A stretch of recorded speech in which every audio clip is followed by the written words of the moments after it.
All right. Hello. We've just got Peter here at the moment. Good evening.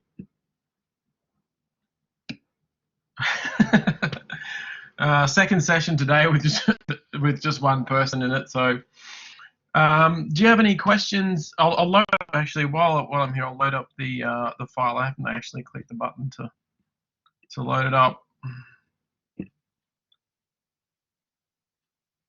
This is what we're talking about.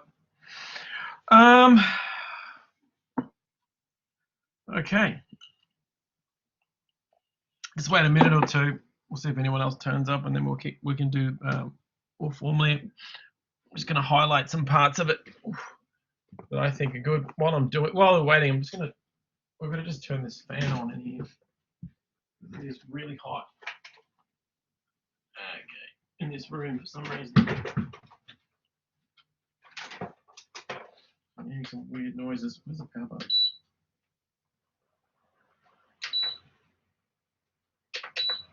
All right, let's do this. Okay. I'll start with questions. Peter, did you have any questions about the assignment? Anything you want to ask at this late stage? Just let me know. You can type that into the chat. Yeah. I have questions about the second one, but I think I'm pretty good for the first. All right. Well, no one else is here, so it's all yours. So with the second one, I think I sent you a thing to say I was looking at changing my topic. And I thought you might have some ideas. I'm trying to look at how we can do something other than the horrible staff survey, which is cumbersome and it's like a, sledgehammer to crack a nut. And I looked at things like Atlassian's mood app, and I was wondering if there's anything else around that does that sort of that immediate monitoring that you might be aware of. From a research point of view, sorry, that was me talking too loud. I'll just turn that down a bit. Yeah, from a research point of view, why is the mic level set so high? That is huge. It's all right at my end, but okay. Microphone volume is 100%. All right, I see.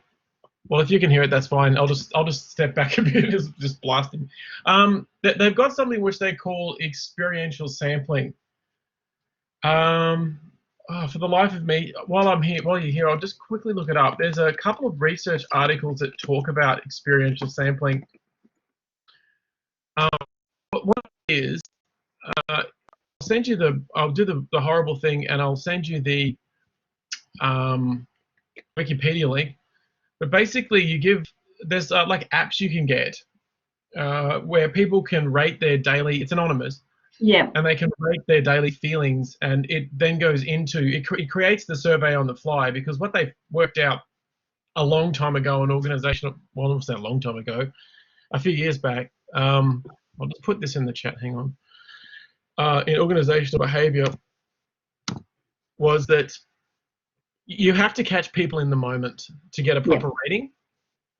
So when you're doing a survey and you're looking at how staff feel, there's a bias that comes in called self-reporting bias. So people think you're going to see the survey, or so they don't quite answer it that way. But this is one technique I've heard of. So they use like a little device, and people something happens and they just press the button and say that's one way. Yeah. And I think that was sort of what got me onto it. Was I'd seen an Atlassian version of that, but I didn't know what it was called elsewhere. So if it's experience sampling, that gives me something to search for. So that's good. Yeah, have a look at it. I'll see if I can just quickly find one. I'll find one that's more related to this one. They went clinical trials. I'll try this one here. Organizations. Cynthia Fisher, I think, is the lady that. Okay. Yeah, here it is. I'll send you this article, and you can have a bit of a look at it. And this will give you. So this was. I actually met this lady once. She was. I think she's retired now, but she was lovely. She spent an hour with us and explain. I mean, I wanted to try this because I felt like, whenever I've done interventions, like you did the other course with me, whenever I've done interventions where we go in and we look at a situation or I'm doing a research project, I always felt that people like what they say, that people will say what they want you to say, but if you could catch them, if you capture data where people are in the middle of something really frustrating and they can tell you exactly how they feel, then that feedback becomes much better. It's much richer, and it gives you so much more insight into what they're thinking and feeling. Yeah, I think the other thing I get frustrated with is, we see the big organisations do the staff survey, and they do the survey, they spend 3 months designing it, then they do it, they pick the time when they do it carefully, then it takes 6 months for them to pull it out, put it to a focus group, and then you start doing the implementation. But you can't, it's not action research. You can't test it as you go. It's kind of, we've designed, we've picked up 6 recommendations. We're going to implement them all at once. We don't know which one's actually worked, which one hasn't, all those sorts of things. Whereas this is just so much more responsive and also flexible. So if you, try something and it doesn't work, you probably get that feedback straight away. Absolutely. And it's in the moment, it's in the process. Yeah. I know what you mean about staff surveys. They do this every time we get a new dean, and we've had I don't know, 4 deans in the time, 5 deans since the time I've been there. Yeah. I'm going to make this different. It's going to change. Yeah. So then they have town hall meetings, and it's so unstructured, and nothing ever comes. I mean, I like our current dean. He's a good guy, and he's a nice guy too. He's trying, but the way they go about those surveys, they wonder why they put out these. I wonder if I've still got it. They put out these reports, and it's like, this particular area is the unhappiest part of the school. I'm like, we're not unhappy. And morale in that area is going to go up. Yeah. So all of a sudden, and I wonder, I think you're right, like when they put out those recommendations, it's like, well, we just answered the survey. Like, I'm not sure it's a valid response to the problem, Yeah. Anyway, I'm interested to have a look, because I think I think there's a lot of gains to be made. It's then how you like, if you want to take it the step further, it's one thing to know what the mood of a team or the mood of an organization is and where people are at. But can you then go, okay, well, people really like their manager, or they feel that the communication's really good. What's productivity like in that area at the moment? So I'm just wondering if you could then overlay it onto some of your other analytics and start to see trends. So, you might see that Luke's away today and his team performs better, or, I don't know, you might start to see some different things happening. And I just thought that'd be really interesting, but I don't know that, it's capable at that level yet. Yeah, it's getting there. They want it to be there. The promise is there, and they want it to get to the stage where, like, I went to an industry conference 3 years ago, and a guy was saying that you could, I wish I could remember the name of the tool that he used, but it was like an iPad, and but a similar kind of thing, that in classrooms you could give students an iPad and they could respond to individual pieces of content that you put on the screen and tell you what they think in real time. Yep. Not quite the same, because it's content driven, but that's not been implemented hardly anywhere I know, because of the fact that it's so subjective, and in a lot of cases it was really expensive. So yeah, but that they were heading that way. But it's really funny how some things work and some things don't, because I thought when I saw that technology, I thought everyone's going to pick this up, it's going to be huge. It just didn't get adopted. So I just wonder if it really is expensive when you compare it to the cost of one of those, mega surveys that they do, that they, you can't do it unless you've got operational readiness to implement, and they tie up, heaps and heaps of people for months. But anyway, Kerry's joined us, I think. Oh, good. So we got it's all happening here. Yeah. We've got 2 people. This is it's always like this when the assignments due. I find that people get they're working, and this is always the business end. I think I've had about 15. Hi, Kerry. I think they've had about 15 or 20 requests for extensions so far. Oh. So yeah. No, mine was done a while ago, because if I don't do them early, then you end up having unexpected travel and then you're stuffed. I'm on that one. Yeah, it's so surprising how many times I've done this thing, and I book out my calendar, and then I wind up overseas, and I think I forgot that I was doing this, and you have to do it in a hotel room somewhere, and you're trying to listen and talk, and it keeps cutting out. Yeah, it's not the same, is it? No. All right, thank you for that. That's really helpful. No worries, thank you. All right, we shall kick on. Kerry, if you have any questions about the assignment or anything you'd like to know, just type it in and let me know. I might just feed back to you. I'll show you a couple of the examples that I showed the other two groups for this week. But again, if you have questions, please let me know. If there's anything you want, just type away and I'll rattle on here a little bit. You're in the serious catch up. Yeah, no worries, no worries. So again, if it's any questions about anything, let me know. I think that's the benefit of these recorded sessions. You can go back and watch them again, and you can watch multiple ones if you're that dedicated. I don't know whether you can fast forward through them. I think with the new one you can, because you can download it. You can zip through a little bit faster. So yeah, I watch a lot of videos on 2 times if I'm and there's a cool feature. If you press the arrow keys on the keyboard on one of these platforms, it's like skips forward 10 seconds. So those of us that are impatient or want to get to the core part. This week was really interesting. I think it was probably the lightest lecture in the course so far, but there's a little trick at the end I wanted to highlight. So I might talk a little bit about that. And then we'll probably wind up a little bit early. We'll see how we go.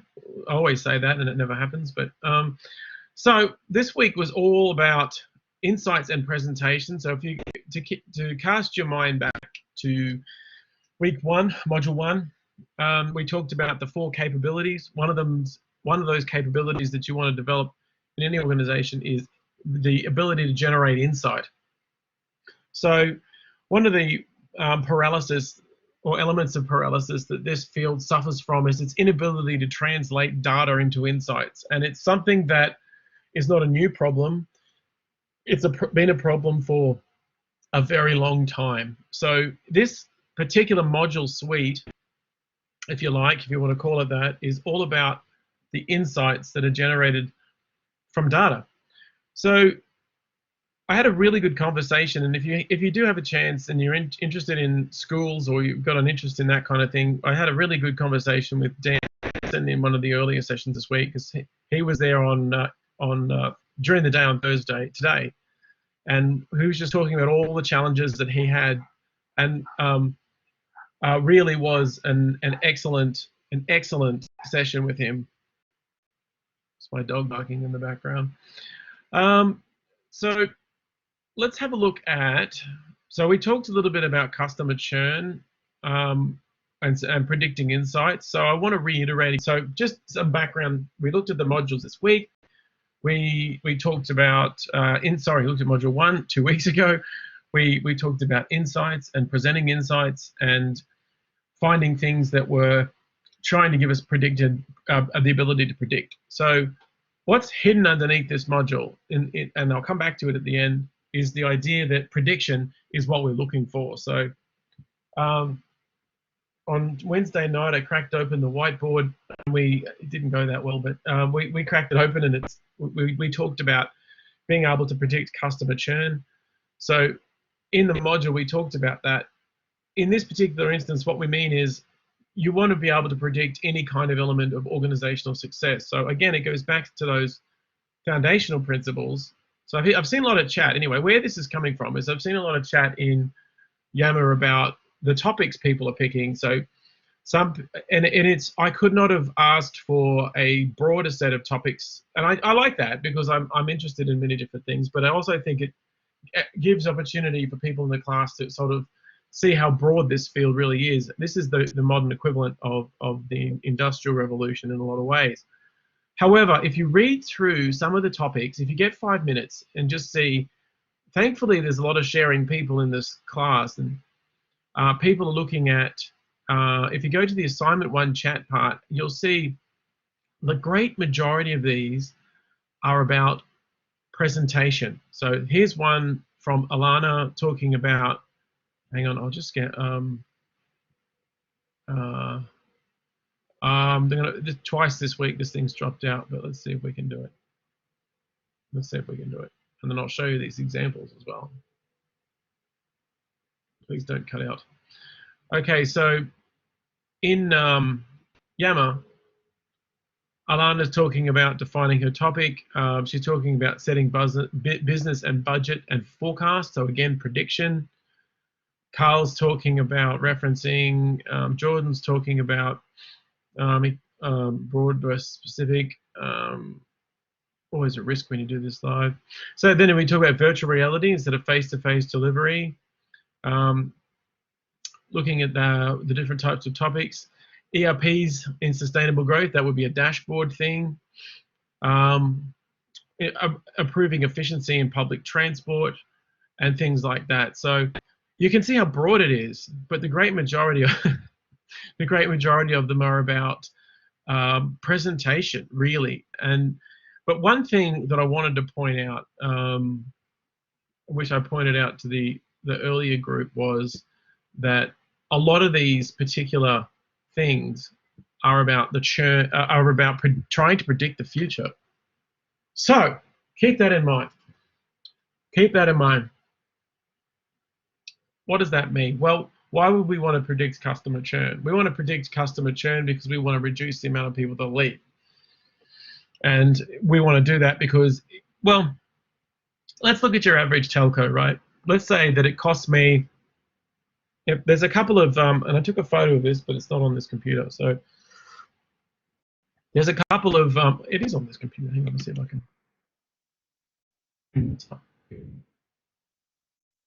Let's see if this is here. No, it's not. No, it's gone. It's disappeared. I don't know what's happened there. Where is it? I'll just read from it because it's my handwriting. So there's a couple of things like cost per acquisition, lifetime value, average order quantity, all of these statistics that we need to know, right?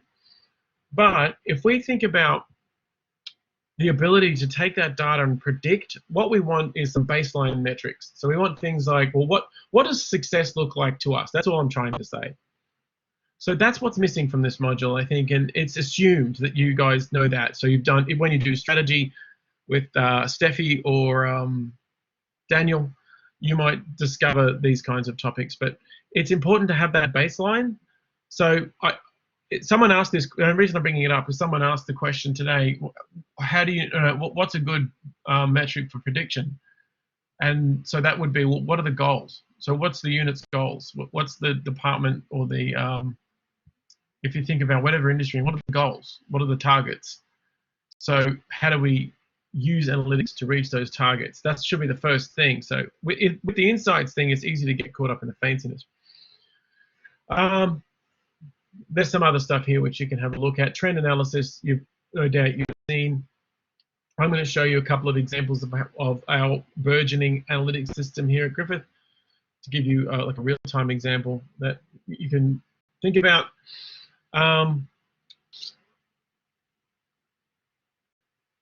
What's interesting here, this is something that Dan asked actually, so I'll bring this to you guys as well, because I know some of you may be listening to this later. What is market basket analysis? No, sorry, what is trend analysis and how does it work? So we talked about how both of our respective institutions, like where I used to work as a manager, we wanted to find out where our people, our students, came from. So we went and got some data and we put the postcode data into some kind of analytics tool. I can't remember whether it was Cognos or what it was back then. And it popped up with all the demographic information telling us where they're from. So we used to have these charts. I don't have them anymore. And it was like 25% of our student cohort came from low socioeconomic. So we're like, okay, there's a trend there. There's a lot of people coming from low 25%. And then we started wondering, I wonder if these are the people that are leaving university after first year. That we had a massive, at one stage, not so much now, because the game's changed a bit, but back when I was doing it, a lot of people would leave in first year. I think they still do, but we get a lot back in second year now because I think we're a little bit more competitive on the Gold Coast. Anyway, that's another story.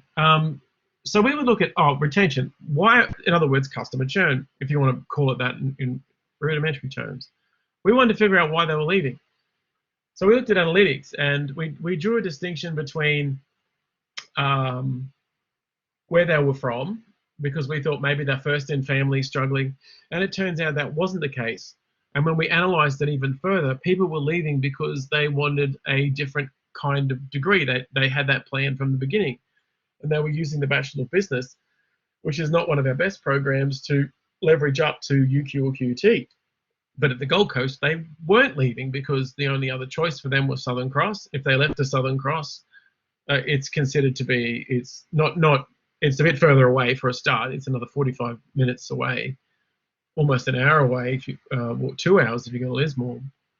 And if you look, we got Bond, but Bond's twice the price. So there isn't any real competition. So some of these things, what I'm driving at is when you look at data, go back to common sense. Go back to looking at, well, what are our metrics? What are our goals? What does this mean? So that's one thing I think Dan brought up, which was a good point.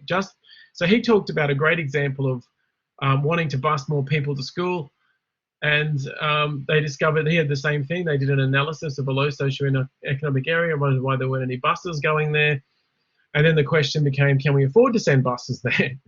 So it can raise more questions than it answers as well. So keep all that in mind. So when you're going back through and you're looking at this, just remember, common sense comes first, strategy and direction comes first, tactics come second. So analytics, even though it's cool at the moment and people love it, it can give us a lot of insights and it can help us to understand behavior. If we don't have an understanding of where we're at, we won't know what the data means when we collect it. So it's a very common problem in universities, actually, that when we collect data for our positioning in the market or trying to understand those business things that universities are terrible at, we get lost in the data and we can't implement these systems because we don't know what they mean. So it's an interesting problem. So we talked about OLAP. OLAP is a fancy, we don't call them anymore, we just call them cubes. It's the same thing. It's the technical term is online analytical processing, or a multi-dimension data array. Blech. That's my water. And what that means is, so the way that I think that this can be best understood, so I always get questions about this, what is a cube? A cube is just data from different angles. That's all it is. I'm actually going to go to the next slide. This explains it better, in the next one. Because it talks about somebody who might be the sales manager who has his or her own spreadsheet. The product manager might have their own spreadsheet, and time data and other data might be held in another spreadsheet. So, well, how do you get all that together? So what the cube approach does is that it takes data from different sources, or from a data warehouse where all the sources are brought together as one unit, and it analyzes the different data sheets. If you go to the Wikipedia link for this, they have a really good definition that hints at people use spreadsheets and comparatively draw the spreadsheets together and compare different data sources. So think of it, that's the best way to think of it. The slice and dice, if you got confused by that, I had maybe 3 questions this week about slicing and dicing. What it means is taking elements of data from one area or one source, taking an element from another part of that source, and comparing different dimensions or angles of that data. So they call it a cube because that's just to conceptualize it. So where your baseline down the bottom here is time, it might be what time did the product sell? How long does it take to make the time? How long does it take to make the time? How long does it take to, what's our production cycles like? So if you look at Tesla, they have a huge problem here. They're trying to fix it at the moment, and they're trying to produce cars at a rapid speed. So they would constantly have to be across operational data, sales data, market forecasting data, supply chain data. They would need to be across all of these dimensions at once, and have a balanced scorecard, if you like, of what kind of targets they need to hit. That's why you do it. that's very complex. There is probably not as many complex operations as Tesla around, but that's what they have to do, and monitor things like share price and sentiment and stuff like that. So when we talk about slicing and dicing, and we're talking about bringing data from different sources and comparing them. The danger, of course, is that, as Dan pointed out, these things may be meaningless. You may get some data together from a certain source and it doesn't match what your metrics are. It's all about the goals that you wish to achieve. Once you know that and you've got a clear understanding, you spend the time to consider that, then you can build the framework around those goals and try and understand. And I'll show you what I mean in a minute. So let's look at some visual analytics. The scikit-learn examples there for you to listen to in the modules, but I'll show you a couple of real examples that we use. So I'm going to attempt to share the screen again.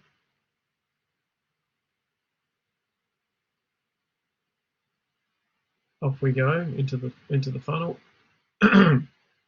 So we have Yammer here. This is a very basic example of visual analytics.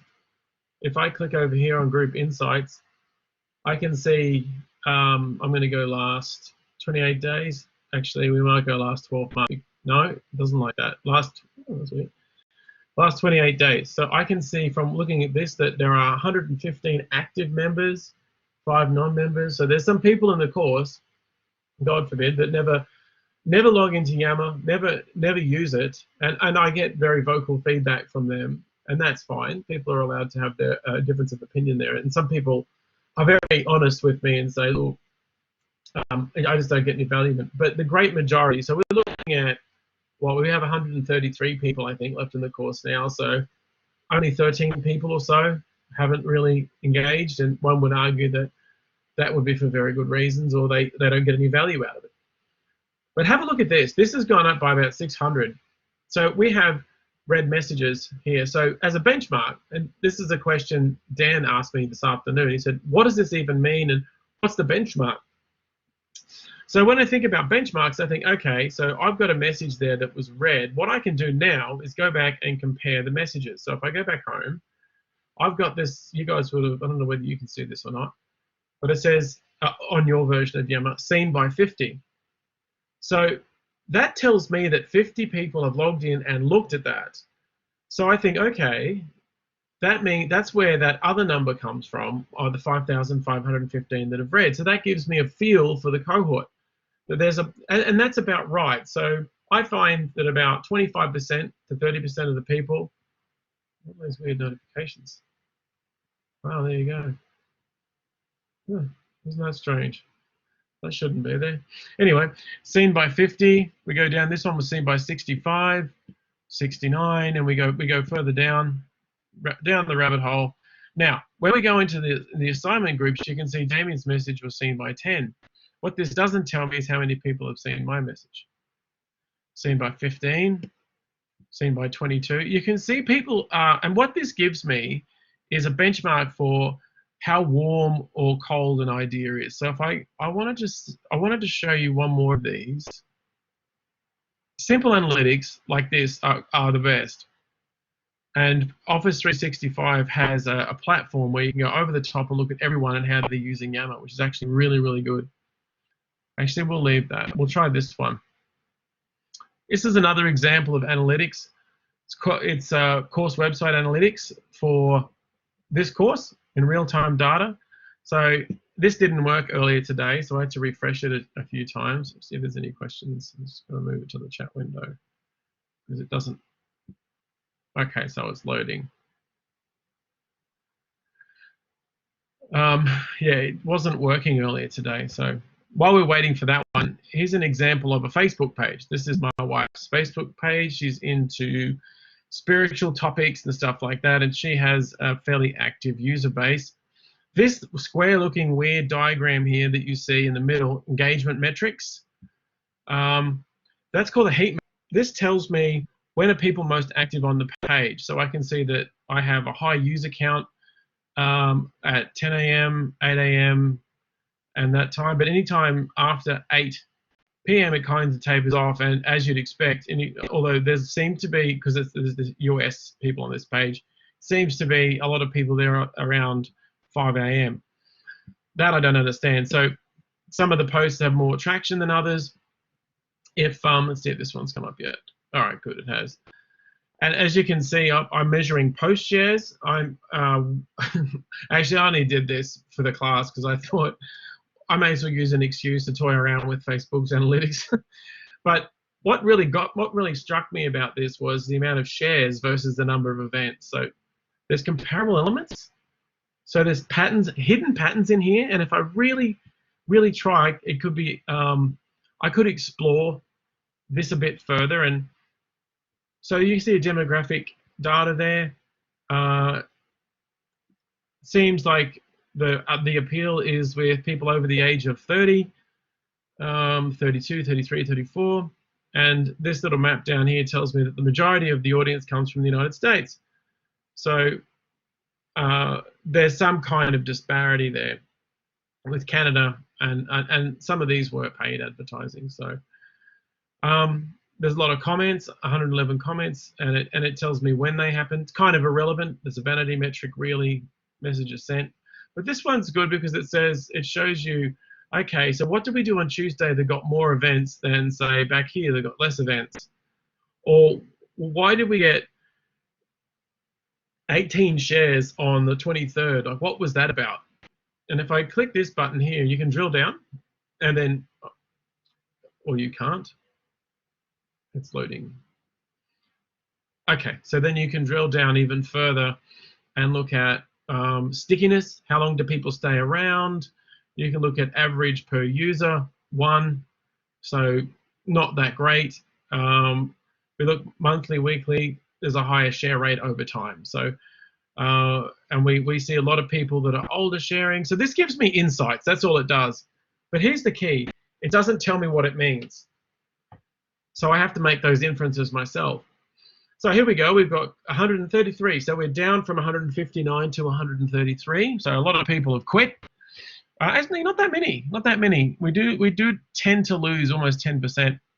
So this shows me, this is more relevant to you guys. This, sorry, I keep just checking because the chat thing doesn't work. This, if we look at the top 10 areas accessed within Learning at Griffith over the past week, assessment is the first one, course content is the second one, and annotated bibliography is the third, and that's what you would expect. The collaborate rooms. So now here's something interesting. When I look at that figure there, 91 accesses to collaborates, only this week, only a total of 17 people came to the collaborate sessions, right? What does that tell you? Well, a great majority of the people don't have questions to ask and they don't want to participate in class, but they like going back and watching the videos at a time that's more convenient for them. So our assumption is, and this is what our dean said recently, why am I having 1 or 2 people in collaborates when it doesn't seem very cost effective? But when you look at the view, we've had 91 people go in. That's unique people. Out of 133, 91 go in the last 7 days. So it's working. It is working. And module 3 has got a bit of a whipping this week. Now, interestingly enough, 57 people out of 133 went in and had a look at, sorry, the 50s, it's the percentile, sorry, isn't it? Yes, it is. I thought I heard the bing. However, we may have questions and exactly cannot attend the live sessions. Yeah, exactly. And there is a disparity, and I'll bring this up with our director when I meet him tomorrow. There's a disparity between the sharing that takes place outside of a collaborate and the attendees. So you find it in it's a false metric. Yeah, you find it in Yammer. People will ask questions randomly about. Like Vince asked a bunch of questions, and it took me a while to work out that he'd listened to one of the collaborates and was thinking about the questions and then would ask later.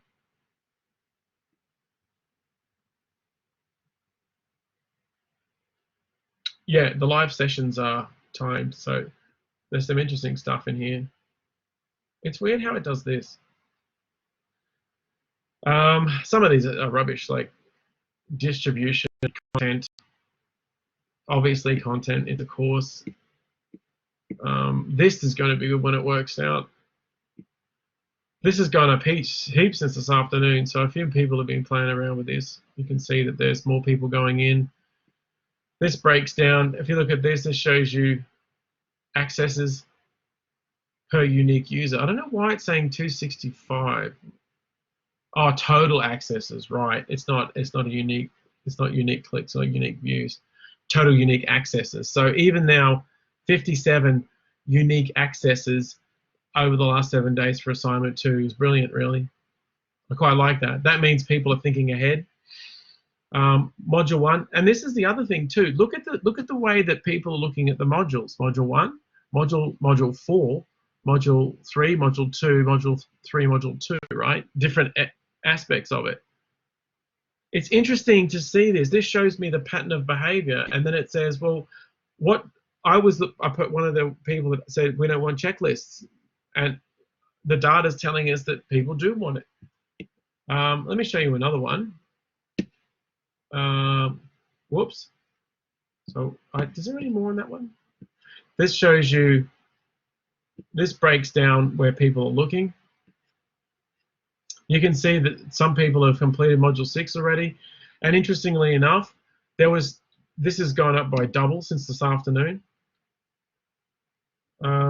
Is there a metric for the overview recordings you introduced? Oh, that's a damn good question.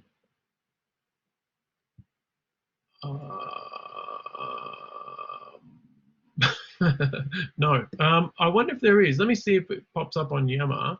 No, don't worry about that. Let's have a look. Let's have a look. That would be inside the modules. No, but I should have done that. Oh, yeah, no, I have one. Oh, but I don't know how to access it. That's a very good point. Where is it? So if we go here, online, is there like a files? There should be. You know what? I should have put it in its own section. I should say though, the podcasts have been very well received. Got a lot of positive feedback about those actually. So they'll be, and next time around we want to record one for the assessment as well.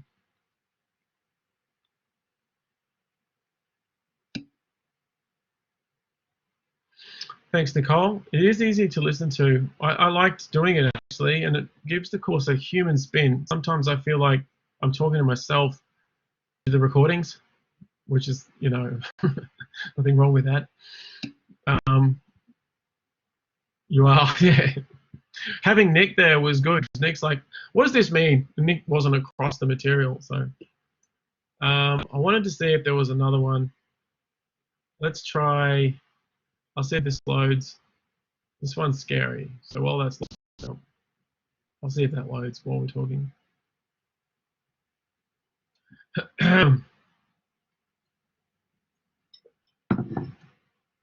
Oh man. So that came up quickly this time. So what this one shows me is this report provides summary information about activity and what they call learner engagement. So it's a little bit different. One of the assessment would have been fantastic. I've spent a lot of my available time trying to understand the assessment applied to my company industry. Yeah, I wonder if we're recording tomorrow. It's probably too late for this course, but maybe for assessment 2, I can see if I can twist Nick's arm. We'll see how we go. We've got limited time, and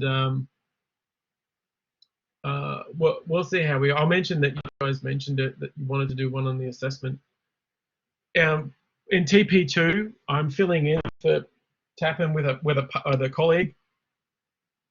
There's 2 of us teaming it up in that course, and we are going to have those assessment overview podcasts for that. That's what I can promise you at this point. I don't know whether we'll have time to do the rest of them because Nick basically thought this was a good idea about 2 weeks ago. So Does it show metrics pre-course opening data? I noticed the date for week 1 was 16th of January. It goes to the 14th. It starts on the 14th, but that's only because they only got the analytics tool on the 14th. There is a way that you can go back, and I don't think it'll show. Let's just go back to 2018, because I know that I launched. The course launched on the 30th. So let's see if this works. No, it doesn't. I just killed it. Let's see if we can do.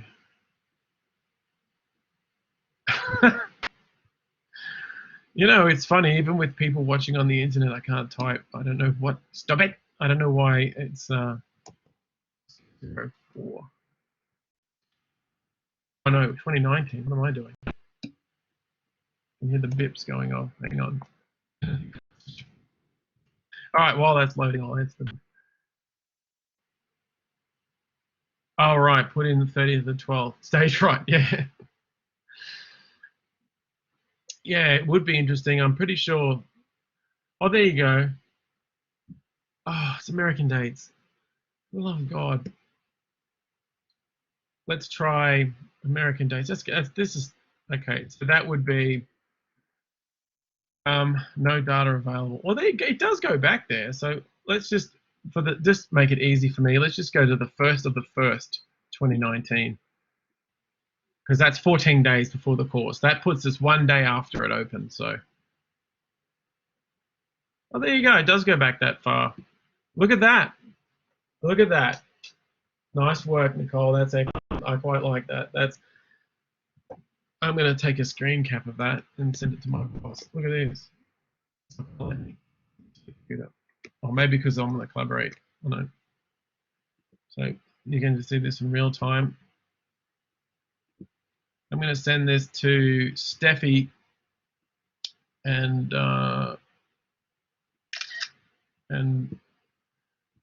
bingo. Look at the level of engagement prior to it. It opened on the 1st, actually, the 30th of the 12th of the 1st. But look at the level of engagement as it goes up. We didn't even kick off until here, but it's comparable here. That's interesting. We had time to get ahead over the break. That's good. I hate that American date thing. It's like when using HTML and automatically spelling color the real way. The date thing gets me every single day because I deal with some international stuff. But the spelling thing drives me nuts. We literally, to get into some American journals, you have to spell it their way. They won't accept it. And if you do, like I've had stuff come back saying there's spelling errors in this. You know, you don't want to argue the point if it's a good journal. But I know people that would. The beautiful part about, so that was good. We got logins there. And it's flat over the time that it's been measured as well. Sorry. 22nd or 22nd?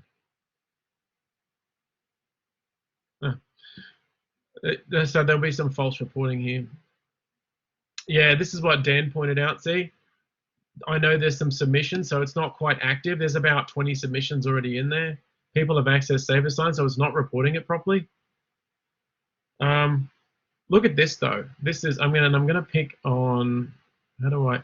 This is not quite complete. This should be like a look at what other people are doing button. So I'm going to pick on poor Brett. If I click this and it drills me down. Peak times would be weekends, I would think. Yeah, they are.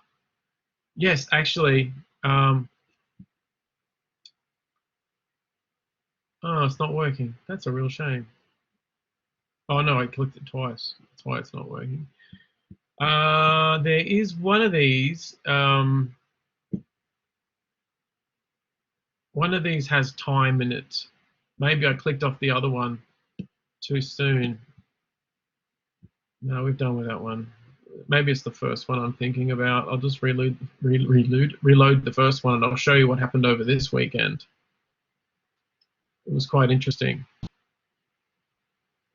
We're getting deep into the analytics here. So this is our beginning of our dashboard. So poor old Brett, if you're listening to this, Brett, I apologize. This is not meant to expose you personally. But this is when Brett's accessed the course. all the different things that Brett's looked at. I won't stay on it too long because this could get me into trouble, but this is just over the last 7 days. So he's been busy, as you can see. He's looked at a bunch of different stuff. And that shows me that there. Yeah, it's pretty amazing. What it helps me to understand from my point of view is what's working, what do people want to see more of, and what I've learned from using the analytics tool so far, and I have to report on this because this is a trial, is it actually shows me that students balance out course content with assessment. They're literally going from assessment to course content, and I want them to give me a heat map like in this example. If we go back to this one, I want something like this, as fancy, because Facebook's $1 billion company.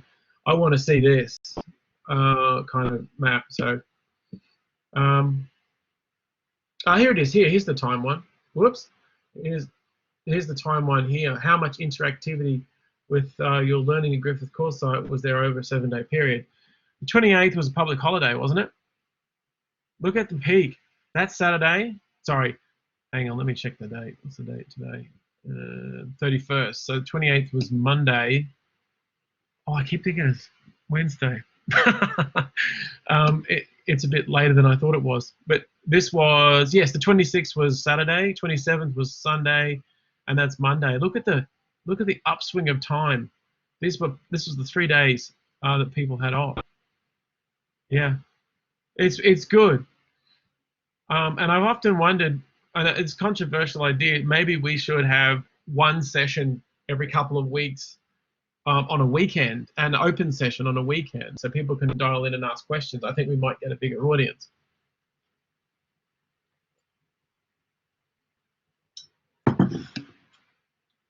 I would like to do it. A lot of the academics that I work with, not a lot of them, about a quarter of the people in the MBA they treat it like a 9-to-5 sort of arrangement. Yeah, so that's exactly right. Having an assessment drop in on the weekend's a good idea. Maybe we can trial that next time around. We can do like just a couple of open sessions, because I think it will work well. Because I can tell you the volume of questions. Look at this, right, in Yammer. This is, so there's some questions here, probably from about Melissa up to Rami. They were in the last few days. I've had, if I go, my email, it's not open. If I go into my email, there's about 40 to 50 emails over the last 2 days about assessment. So it all bunches together, as we know that. But yeah, you were on the screen then for a second. I'm really glad that nobody was here. I did indeed.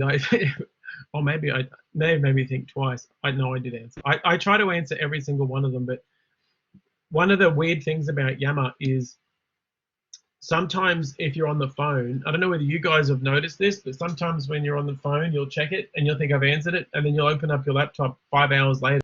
There'll be questions from the morning that you thought that weren't appearing in your feed. So it's very strange. That's what we like. Let's see if this works. It didn't work. Let's wait. There we go. So that's the analytics system. There's some other things. This needs a lot of work. This is brand new, and we've been through this, so I might shut that now. Learner performance hasn't really been populated with data. The only thing we've got is number of submit clicks.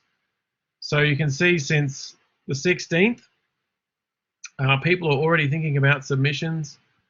It's going up now, but see how the waves of activities, it's like 3 different cohorts of students. But then again, what were they submitting? So look at the rise and fall here. By Monday, that'll be massive by Monday. And this one here, I can see, I can go in and look at what people have submitted and see if it's recorded. So sometimes what will happen is a submission gets recorded, but it doesn't come through. And I can go back and drill down now and say, oh, what's going on with a bunch of people. So last time around, I did TP2 last year, I think. A bunch of assignments were submitted and went missing, and then the rubric wouldn't show. It was a nightmare. was an absolute nightmare. And then I find out 2 weeks ago that that's just what Blackboard does from time to time, which was fantastic. So I can go in here and have a look at if other people have re-accessed the same submission because they couldn't see their feedback, and that'll tell me, yep, there's a system problem there. So how much of this data will be useful? I might just switch back the chat window now. We've finished with screen sharing because I'm getting I feel like I'm in the spaceship here. I will tell you, I will answer that. I will just give you something to look at there. We'll even put it onto this one. To answer that question, how much value does it add? That's a good question, and I've had that in every session so far. It all depends on what you're looking for. So where we're looking at spending money on, so I should have put the podcasts in there, or I should have put a tag at least, or something in there that measured how many people actually used it. But the feedback was enough on Yammer for that because it got downloaded a ridiculous amount of times. So some of it's very useful, but I'd say about 60 to 70% at the moment is undeveloped. So seeing that everybody submitted the assignment, I don't really care about, but seeing when they submitted it might be useful. There's a couple of things there that have surprised me, like what Nicole pointed out.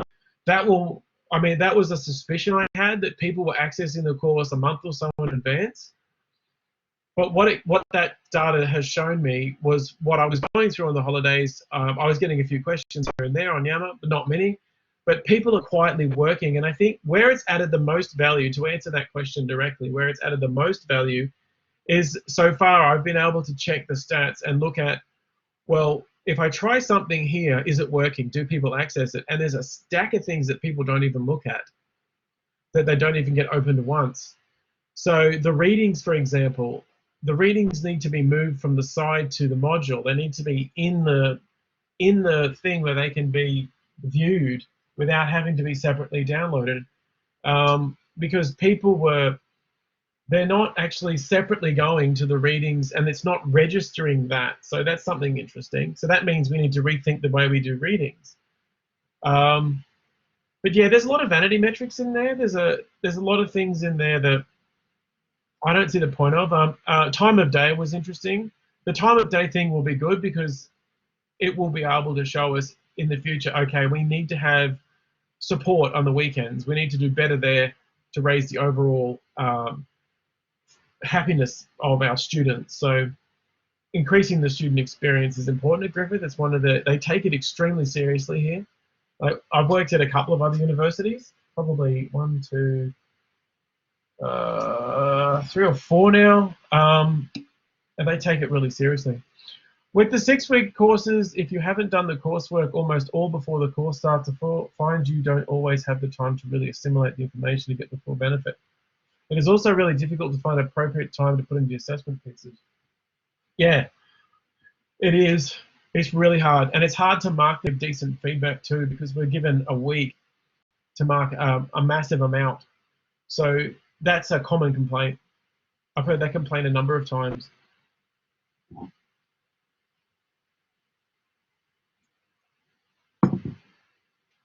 And at our MBA review meeting, that came up again.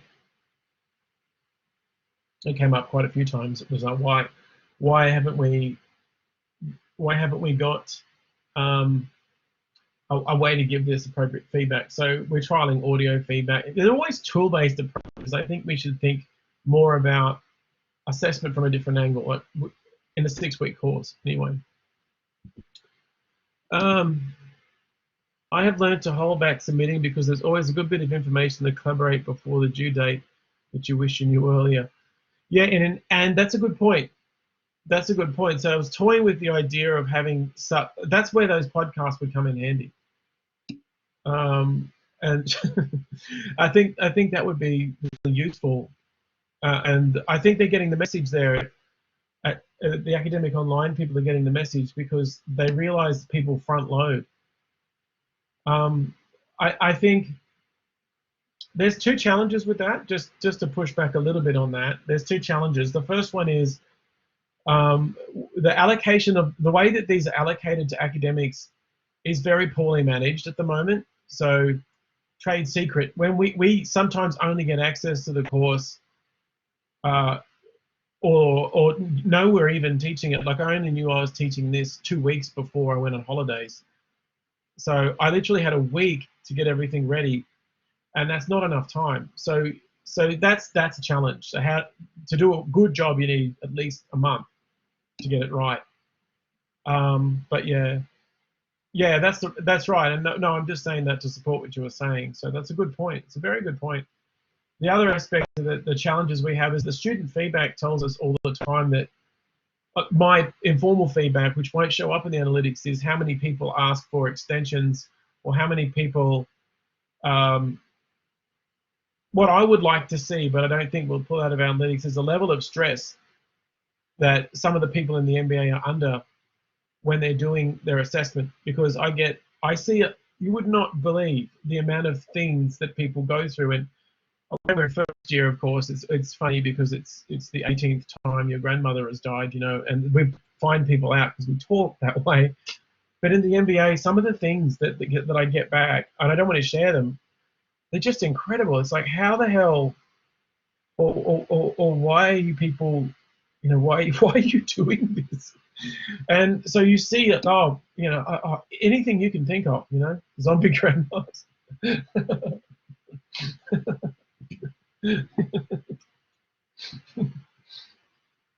So the pressure, I would like to see more research done on the pressure that this 6 weeks course creates on people, because it must create a tremendous amount of pressure, because marking it is hard enough, right? But having to write 2,000 words in a week, and having a 60-hour, 70-hour, 80-hour a week job, plus perhaps kids or other hobbies. Someone in this course, who's finished now, I think, was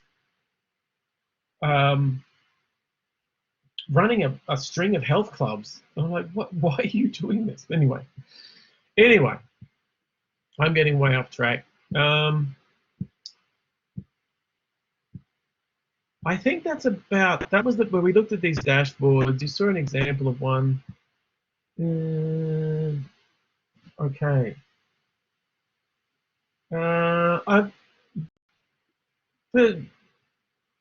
All right. So one last thing to finish on that I've had a few questions about. Keep your questions coming, please. If you've got questions, just type them in there. We're heading into this world here. Right. So the beginning of the session, we talked about prediction.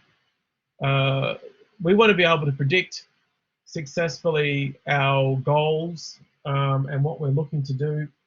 Excuse me, I'm losing my voice again. We want to be able to successfully predict our goals and their success. So the decision tree section, if that got a bit confusing, it's all about understanding the pathway between the goal and the solution. So, so anyway, if you get confused with this, just let me know. So there's only a couple of people here, and I don't think you guys would have got confused with it. So have a look at what we're trying to predict there. There's a question. In assessment 2, should we specifically talk to the models, techniques, plan we have used in determining the outcome?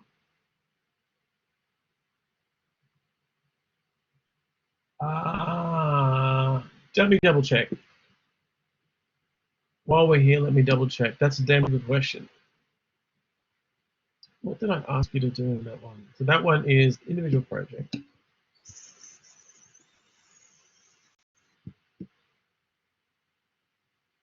Yeah, so in the middle part, you're talking about the evaluation part. Right, so in that first part, you can't see this. Anyway, so where it just says evaluation, explain the model approach used. So let me just check the question again. Should we specifically talk to the models, techniques, / plan we have used? Right, no, talk to the, like this picture on the slide here, talk to the, yeah, the model, just the model. And you don't need to necessarily get, okay, right. I see where you're coming from. It took me a while to catch on. After next week, that might make a bit more sense. we're talking about the steps that you went through to get to that model. So the development process, there's only two that we use, which is agile versus waterfall. So that's the second part of that point, like how will you implement it? But what's the model?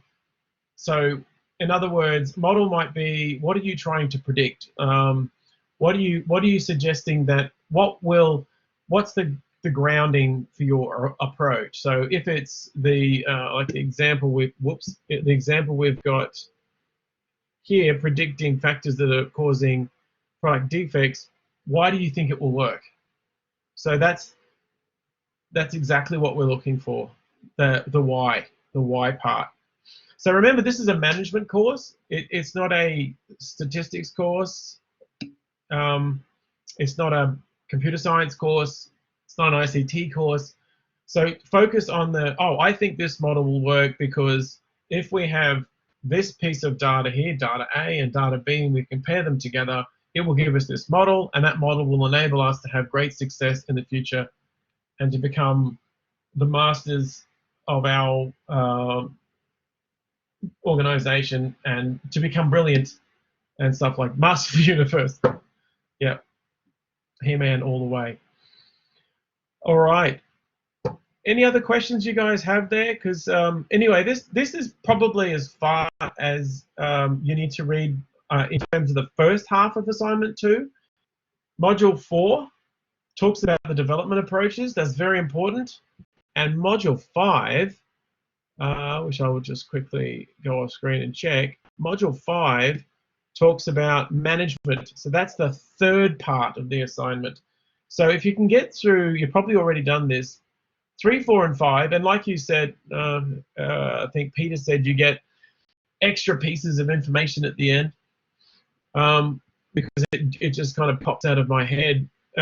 If you can get to 5, at least, so in, whoops, I just tried to click the desk instead of the computer. If you can get to 5, it talks about structure and processes. Not the management one. Let me look at the structures. The governance stuff. Yeah, maybe the one there I think is the most important, which is the processes part. This will give you some clues as to getting support and managing the BI process and the measurement. That's what I'm talking about, Nicole, is module 5, subsection 5.3. So in the assessment where it talks about evaluating the model, you want to come at it from a management point of view. Hopefully that makes sense. 5.3. That'll get, if you haven't looked at that already, you can watch that one on 2x, and that might help you there. Yeah, it will. Well, after you've done that, you'll start to see what we mean by evaluation. It's not like this decision tree type stuff, which is quite difficult there. Rightio. So anyway, just before I wind it up, we might come back to this in weeks to come, but see what we're trying to do with these examples, where we want to predict yield, we want to predict sales, we want to predict risk in a bank, we want to look at areas where it's most likely to flood. So we're just trying to study patterns to come up with meaningful solutions. And all a decision tree are the steps that people go through to get to those decisions. This is called decision variable partitioning, which is probably not that important. So here's a decision up the top. When it splits into these two things, we are partitioning the decision down into steps. And that's all it really means. Why? Because we have to teach the computer how to predict things for us. Algorithms are essentially stupid, so they don't have any intelligence built into them. You have to give them seed data to make them operate. So in California now, they're making great leaps in some parts of the US with cancer research, because they've got an integrated information system that takes all of the data across America on cancers, and they're trying to build one predictive model that incorporates all of the factors that cause cancer. So within 5 years, when they've got this nailed, we will be able to predict certain kinds of cancers by running certain types of tests. So that's what the game is all about. It's about developing predictive models that make sense, that are meaningful, that have some degree of resonance. Not every cancer, I think it's only some cancers. So that might be the National Center for, what's it called? I can't remember. Sandy will know. The National Center for Cancer Research in California. They actually have patient data now. They spent 2.5 years or something like that scanning data in from PDFs. Then they went back further from PDFs to actual documents. Then they went all the way back because they're trying to find the causal relationships that make cancer what it is. Alrighty, and on that somber note, we might finish up. I think that's it. Thank you very much for coming. It was a good session, actually, even with only a few people. It was great. Thank you very much. Thanks, Peter. Thanks, Nicole. Thanks, Kerry. Good luck with the rest of the assignment. If you guys have any other questions during the week, please let me know.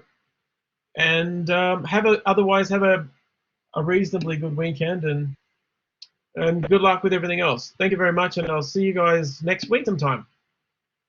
Thank you.